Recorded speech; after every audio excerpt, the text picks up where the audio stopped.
Oh boy, do we have a fun one to talk about today, guys. Timo Meier, the number one guy on everybody's trade boards, could still possibly go to Winnipeg. I know we talked about this, a couple weeks ago. It's been pretty quiet on that front, on the Timo Meier front. I thought maybe the Jets were out of it, but according to Nick Kypreos' sources, it does not appear that that is the case. I will show all of that in just 1 second.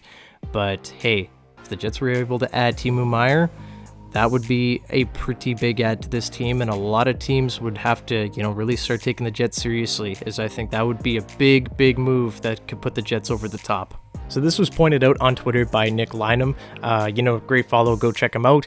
But the quote here, written by Nick Kypreos says, with Bo Horvat now on Long Island, all eyes are on San Jose Sharks stud Timo Meier, New Jersey, and Carolina. Although a long shot, our team's making noise, but one NHL executive told me to keep an eye out for the Winnipeg Jets. With Blake Wheeler and Mark Scheifele on expiring contracts in 2024 and Pierre-Luc Dubois wanting out, Winnipeg would have the necessary funds to get Meier on a long-term deal. The problem is that he could also cost top prospect Cole Perfetti. So we've been hearing about the Jets, being in on the Timo Meier sweepstakes for a little while now, but as of late it does seem to have cooled off.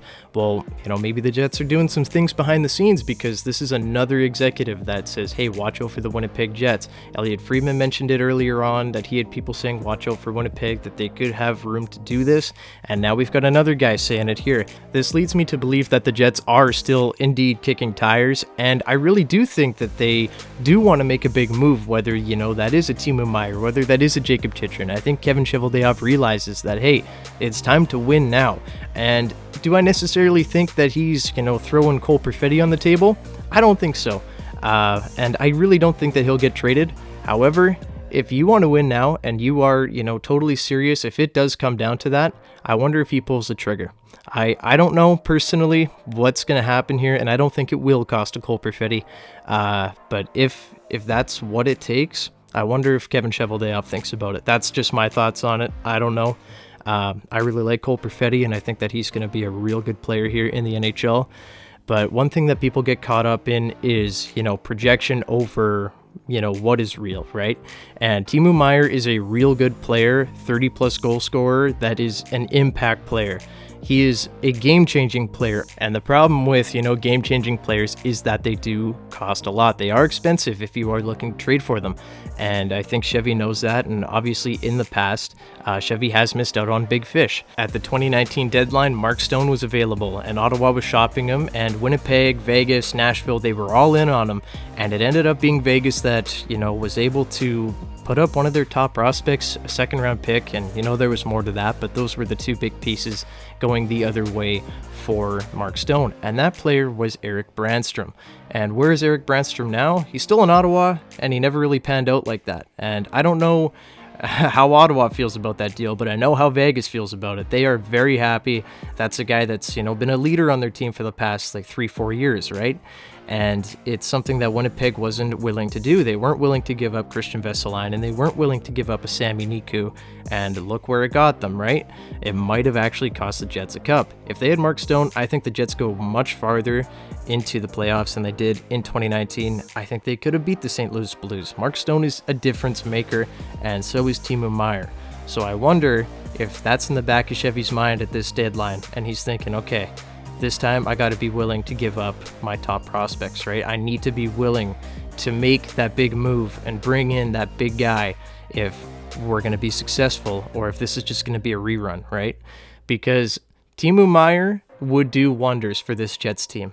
And I wonder if the Jets are willing to part with a Lucius and a Heinola and a first, that kind of package. Maybe add a little bit in there if you have to. If you have to add a second in the future, whatever it takes. If he's willing to do it, I think that he should, and I think that the time to win is now for Winnipeg. It was highlighted there in that screenshot earlier with Blake Wheeler, a question mark for next season if he does retire, if he, whatever, plays one more season with Winnipeg. He's going to be off the books pretty soon. The Jets can afford to pay Timo Meier.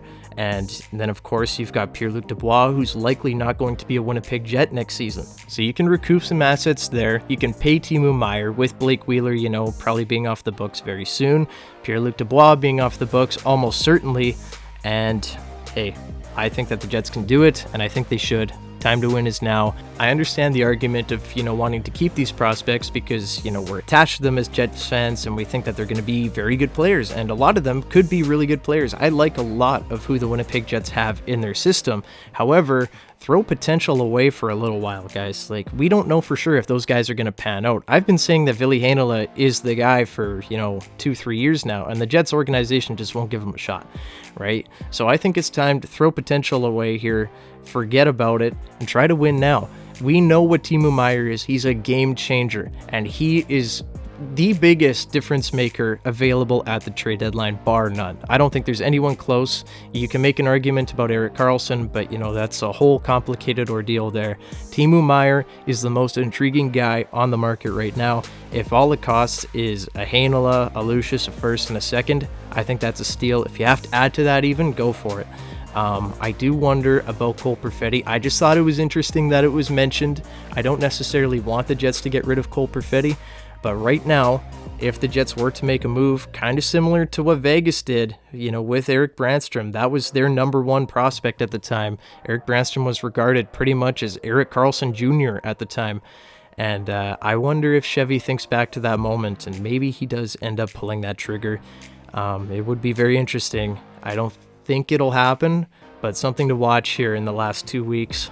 Could be very interesting times in Winnipeg, Manitoba. And on the flip side of this, maybe he doesn't make the move. Maybe he does keep these prospects and hey, they pan out. But I really do think if the Jets don't make a big move at this deadline, I don't think that they're going to go very far in the playoffs. Even if they add, Max Domi, JVR, I just don't think that gets it done. I don't think that gets you to the Stanley Cup Finals. I don't think you win the Stanley Cup Finals, especially with who's in the East. I think there's tons of teams like Toronto. They just added Ryan O'Reilly as their third-line center. That's a really good team. Do the Jets beat them in 7 games? I don't think so.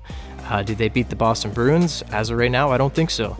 Even in the West, with a healthy Colorado Avalanche team, I don't think the Jets beat them unless they add a big fish. And it's going to be tough for Winnipeg. They're going to have to give up some big assets to do it, but I think they can, and I think they're one of the teams that are the best situated to do this. The Jets have the cap space. It's totally possible for the Jets to go out and make that splash, and if Chevy is willing to part with the pieces, I think he should. So that is just my thoughts on this situation. Obviously, I'm just talking about what someone else reported, so don't get too upset with me if you don't agree with it. You can go yell at Nick Kyprios. But I just thought it was interesting. Jets do seem to want to make a big move. I really want them to make a big move. I think it's necessary, but we will see what happens here. Less than 2 weeks before the trade deadline. I'm excited. This is one of my favorite times of the year. But with that, guys, I am going to hop on out of here. Thank you so much for watching. As always, leave a comment down below if you think that the Jets should make a swing for Timo Meier. And if so, what do you think their trade package should look like? I'd love to hear from you guys. Leave a like and subscribe to the channel. We are so close to 1,000 subscribers. This is ridiculous, guys. We are like 993 as I record this video. Didn't think we'd get to 1K so fast. I didn't even know if we'd get to 1K ever. So this is really cool. I'll talk about that in a separate video once we do hit 1K. But thank you so much for watching. See you guys in the next one. Go Jets go. Bye-bye.